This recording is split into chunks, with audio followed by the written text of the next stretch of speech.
Oke, berjumpa kembali dengan Miss Dina pada saat ini. Setelah sekian lama podcast Saska nggak bertemu dengan muka Miss Dina, ada host-host yang lain karena kemarin mereka sudah mulai debutnya.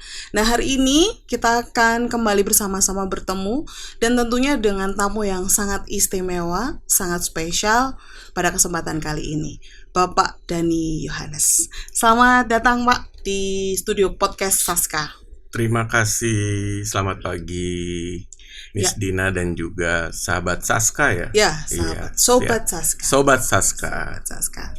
Baik, Pak Dhani ini adalah sesosok rekan dari teman-teman guru-guru, rekan-rekan dari anak-anak jurusan marketing. Nah, kita mau berkenal lebih lanjut karena tak kenal maka tak sayang. Kepada Pak Dhani, monggo silahkan bisa memperkenalkan diri. Siap, terima kasih Miss Dina. Sebelumnya terima kasih kami sudah diundang. Saya pribadi sebagai Business Marketing Director dari salah satu mall terbesar di Solo Raya, di Depak Mall Solo, yang umurnya sekarang sudah 10 tahun. Ya. Dan ya semoga menjadi mall kebanggaan kita semua, karena memang cukup besar dan cukup luas gitu ya, dan cukup complicated untuk ngurusinnya. Selain itu saya punya beberapa kegiatan yang sebenarnya sudah digeluti sejak lama gitu ya. Di antaranya saya juga seorang dosen sebenarnya. Di salah satu universitas swasta di Jakarta. Itu dari tahun 2016 sampai dengan 2020 sebelum COVID, mengajar di jurusan pariwisata untuk tepatnya program studi MAIS. Ya, dan juga sering diundang sebagai dosen tamu di beberapa kampus seperti UNS, di Pram Jogja. Lalu kalau ke SMK saya sudah mulai keliling SMK itu dari 2010. Jadi di 2010 saya ingat banget bagaimana kami ini mencoba membangkitkan semangat SMK itu sebagai penggerak vokasi, sehingga bisa menjadi anak-anak yang siap kerja, siap terjun di dunia kerja, dan semangat yang dibawa waktu itu dari Kemenko Perekonomian, timnya Pak Hatta Rajasa zaman itu adalah bagaimana mendorong SMK juga menjadi entrepreneur. Itu lalu saya ketemu ada namanya Pak Deddy Budiman. Beliau membuat satu kegiatan namanya komisi, dan kegiatan komisi pertama kali itu adalah mengumpulkan 1.000 anak di kampus yang kebetulan saya urus tahun 2010 sampai 2017 di salah satu kampus swasta di Jakarta. Kita memberikan beberapa materi seperti yang hari ini kita sharing. Jadi sebelum-sebelumnya kita lakukan itu secara event, dan tiba-tiba kemarin kebetulan saya tergabung di dalam SDI, Sales Director Indonesia, satu perkumpulan atau forum kita berkomunikasi sesama director di Indonesia. Jadi ada director dari Astra, dari Hyundai, dari mall dan lain sebagainya, yang kita akhirnya bekerja sama dengan komisi dan Akmari untuk keliling Indonesia. Jadi ini kalau nggak salah targetnya 1.000 sekolah SMK ya. Dan dari kemarin awal November teman-teman saya di Jakarta sudah mulai Jakarta, Bogor, Tangerang, Bekasi, Jawa Tengah, Jawa Timur, dan Jawa Barat. Jadi targetnya tuh di periode sekarang ini adalah daerah-daerah tersebut. Jadi kita di luar kesibukan kita sebagai director, ya kita coba berbagi, sharing knowledge, sharing skill, dan yang paling penting sekarang itu sharing attitude sebenarnya. Gitu Miss Dina. Baik, jadi kehadiran Pak Dhani pada saat ini sebenarnya sebuah boleh dibilang satu kesempatan yang sangat luar biasa bagi kami SMK Negeri 1 Surakarta, terkhusus untuk anak-anak dari jurusan marketing. Nah, tadi kalau sudah disampaikan begitu banyak kiprahnya di dunia per-sales, di dunia permarketingan ya. Nah, hari ini ternyata Pak Dhani hadir tidak hanya sekedar sebagai tamu podcast kita, tapi juga menjadi praktisi mengajar di acara workshop personal branding untuk anak-anak SMK Negeri 1 Surakarta, khususnya untuk mereka di jurusan marketing. Nah, kira-kira nanti apa yang mau dibagikan ke anak-anak Pak dalam workshop kali ini? Oke, personal branding itu sebenarnya adalah sebuah proses buat anak-anak dari dia lahir sampai dengan usia pada saat sekarang gitu ya. Tidak bisa kita melupakan proses yang terjadi itu merupakan satu perjalanan hidup. Nah, yang saya dapati dari 2010 sampai 2017, kalau saya keliling Indonesia, ketemu teman-teman anak SMK dan SMA, kalau ditanya cita-citanya apa, itu jawabannya menarik. Tidak seperti zaman generasi kita, generasi X, generasi kita, maaf, saya kita ya? X ya, ibu ya, Y ya. Ya, kebetulan saya generasi X gitu ya, X generation. Kalau zaman generasi X itu kita ditanya cita-cita itu form. Cita-cita apa? Mau jadi dokter, polisi, tentara. Itu very simple, kita spill gitu ya. Nah, anak sekarang kalau ditanya cita-citanya apa, Ibu kurang lebih tahu nggak 3 jawaban paling favorit yang disampaikan anak-anak SMA dan SMK dari generasi milenial dan generasi Z? Saya coba ya Pak ya. Iya. Content creator, YouTuber, gamer. Berarti Ibu belum jadi generasi milenial dan generasi Z. Rata-rata generasi milenial dan generasi Z itu dari 2010 sampai 2017 saya melakukan survei kecil-kecilan ke setiap sekolah dan selalu saya tanya. Jawaban pertama adalah membahagiakan orang tua. Mulia banget. Ya, yang kedua adalah menjadi orang sukses. Dan yang bahaya yang jawaban ketiga, Bu, nggak tahu. Oh iya, betul banget Pak itu. Ya. Mostly semua murid-murid saya tuh bilang kayak gitu juga. Yang lebih parah lagi jawaban keempat, Bu. Apa Pak? Cengengesan. Gitu doang ya. Dan itu realita. Sehingga saya pribadi tanpa kenal lelah dulu bisa satu hari itu 2-3 sekolah, Bu, saya keliling ya untuk memotivasi anak-anak ini. Ya puji Tuhan sih beberapa ya bisa mendapatkan kesuksesan dari sana gitu ya. Tapi juga ada yang mungkin karena balik lagi karena udah mager jadi baper. Karena baper jadi sleeper. Nah, itulah generasi kita sekarang ini. Ini yang menjadi PR buat kita semua. Termasuk saya juga sering memberikan workshop kepada orang tua. Pertanyaan saya kepada orang tua satu hal aja. Bapak Ibu apakah udah nyerah jadi orang tua? Tolong tunjuk tangan. Itu tunjuk tangan semua, Bu. Saya pun sama kalau nanya guru-guru, udah nyerah nggak jadi guru-guru? Udah. Tapi ini buat generasi Z yang lagi sekolah gitu ya. Walaupun mereka udah mulai nyerah, tapi mereka nggak pernah berhenti. Karena kasih sayang guru dan orang tua kepada kalian itu nggak ada batasnya. Tapi kalian batasnya cuma 3 tahun sekolah di SMA. Itu yang perlu dicatat sama generasi Z. Jadi ketika kita melakukan sesuatu, kita punya hak dan punya tanggung jawab.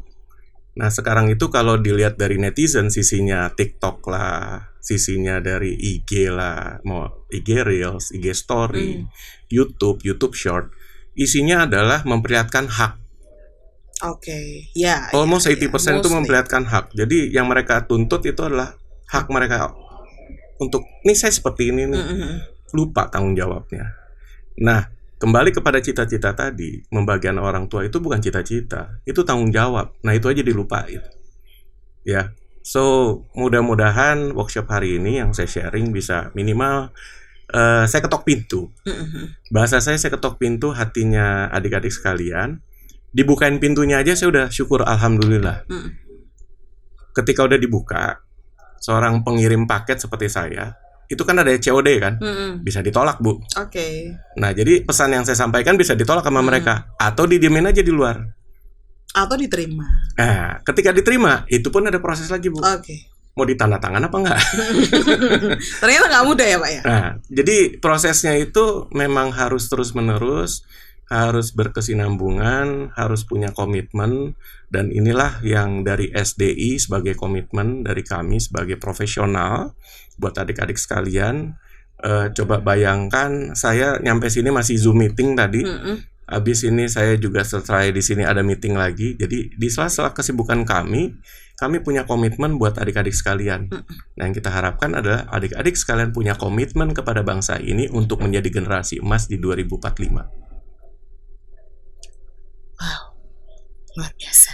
Terima kasih. Jadi workshop hari ini itu sangat beresensial, berangkat dari sebuah kerinduan, komitmen Ya, seseorang, enggak seseorang ya, forum ya Pak, dari ya, Sales Director Indonesia ya, ya tadi ya. ya. Jadi serangkaian orang-orang yang memiliki potensi, memiliki tempat, tapi mau mengambil peran untuk menggugah, mengetok pintu Ya. anak-anak bangsa yang nantinya akan menjadi generasi penerus bangsa. Yuk kembali lagi, ingat nggak cuma sekedar hak aja, tapi tanggung jawabmu Betul. sebagai generasi muda. Luar biasa sekali. Oke, nah kalau tadi sudah disampaikan tentang apa yang akan Bapak Dhani sharingkan di workshop ini. Nah, sekarang mungkin ada tips Pak. Kalau kita lihat kan ya boleh dibilang mungkin nggak 100% anak-anak itu tadi dari apa tadi jadi sleeper. Jadi saya menggarisbawahi bahwa mungkin ini awalnya terjadi generasi rebahan itu tadi ya. Nah, mungkin sekarang Pak Dhani bisa share gimana sih caranya supaya setelah pintu hatinya terketuk, kemudian mereka bisa membuka hati, kemudian mereka menata diri dan bangkit. Oke, sebenarnya itu ada jawabannya di workshop saya nanti. Tapi saya share sedikit mengenai kita sering mendengar singkatan PIC. Kalau bahasa Inggris artinya person in charge. So, simpelnya aja kita nggak usah banyak-banyak teori, karena ada teori Maslow, ada Anthony Robbins dan sebagainya, ada Ibu Mary Riana yang kasih motivasi. Simpelnya begini, tipsnya adalah satu, P yang pertama adalah positif. Whatever it takes, whatever will be, positif aja dulu. Dan yang paling penting adalah positif sama diri sendiri. Itu dulu nomor satu. Karena kebanyakan anak-anak sekarang itu, saya bukan melabel ya, tapi karena setiap ketemu, aduh susah Pak, ya kan? Atau kalau lihat di Instastory gitu ya, ngeliatin story-story, kebanyakan ngeluhnya gitu. Betul. Atau kayak contoh gitu ya, dikasih kerjaan banyak, nggak usah Instastory lah. Kami pun, saya terakhir itu menginterview anak baru lulus gitu ya, mau lulus SMK, mau lulus kuliah S1, sama. Problemnya sama semuanya. Nah, ini yang pertama-tama saya selalu ingatkan, be positif kepada diri kamu, lalu kepada orang lain. Dan yang paling penting, positif kepada orang tua. Kenapa? Kalau kalian udah tidak positif sama orang tua, itu namanya malin kundang, anak durhaka. Ya, itu yang pertama. Yang kedua, ada 2 I yang harus kita kedepankan terus-menerus supaya kita bisa bersaing. I-nya itu adalah inisiatif. Ya, bagaimana kita berinisiatif melihat peluang. Nah, kayak contoh kemarin lagi rame, misalnya dianggap TikTok Shop itu menghambat penjualan retail di salah satu pasar di Jakarta. Setelah ditutup, apa pasarnya jadi rame? Kan enggak. Ya, nah itu yang dari Gen Z itu harus melihat, oh sebenarnya enggak XY ya. Itu lebih kepada kita harus mengeksplorasi, kita harus introspeksi, kita harus lihat lebih dalam, kita melakukan analisis. Itulah tanggung jawab. Nah, tanggung jawab itu bisa dilihat dari mana? Inisiatif. Tapi kalau kita nggak inisiatif, kita tulis tuh langsung di komen, iya nih, TikTok Shop emang ini. Itu kan tidak ada inisiatif untuk belajar mengetahui. Ya, jadi utamakan dulu berpikirnya, menganalisanya, baru melakukan tindakan. Yang kedua, inovasi. Nah, pada saat sekarang, inovasi itu nggak melulu jangan dipikirin mengenai produk. Di diri sendiri juga harus bisa berinovasi. Sebagai seorang lulusan SMK, apa yang harus kalian lakukan ketika diinterview oleh pihak yang mencari kerja, penerima kerja? Apa yang harus lakukan terhadap inovasi diri? Contoh misalnya tiap hari hanya pakai seragam. Oh, ketika nanti diinterview saya harus pakai baju yang lebih baik ya. Penampilan saya harus bagus ya, grooming saya ya. Syukur-syukur sempat potong rambut ya. Syukur-syukur sempat pakai minyak wangi ya dan sebagainya. Terus, Pak, saya nggak punya duit buat beli minyak wanginya. Gampang, cari counter minyak wangi, semprot aja kiri kanan pelan-pelan. Iya kan? Itu kan sebenarnya adalah usaha, itulah adalah inovasi. Ya. Dan yang terakhir, yang sekarang mungkin lagi didengung-dengungkan adalah kreatif. Ya, jadi ciptakanlah kreativitas di dalam pikiran kita dengan logika berpikir yang benar. Nah, kelemahan dari generasi kita sekarang, logika berpikirnya lemah, Bu. Apa Logika sih? berpikir yang benar tuh Nah, kayak contoh gini, kalau pertanyaan pertama logika aja. Kalau lapar harus makan. makan.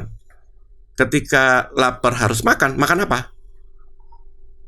Yang ada. Yang ada kan? Yang ada kan? Oke. Yang ada sesuai logika kita, karena kita culture segala macam, kita harus makan nasi. Sesimpel itu kan? Coba kalau ini anak Gen Z lagi mau pacaran, kamu lapar nggak? Lapar. Mau makan apa yang? Apa ya? Terserah.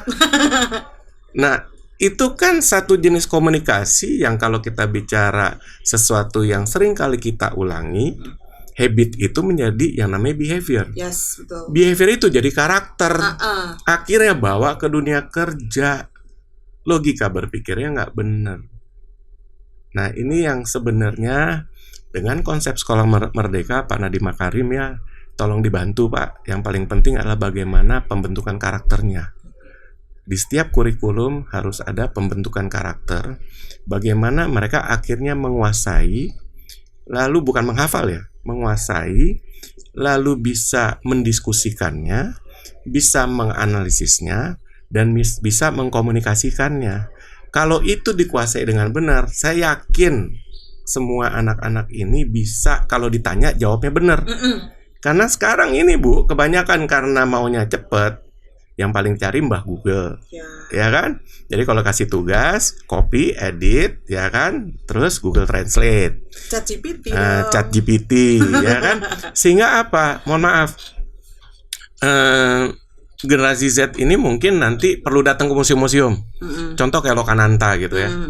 Hari ini kita melakukan podcast sangat nikmat loh. Di Lokananta podcast zaman itu susah.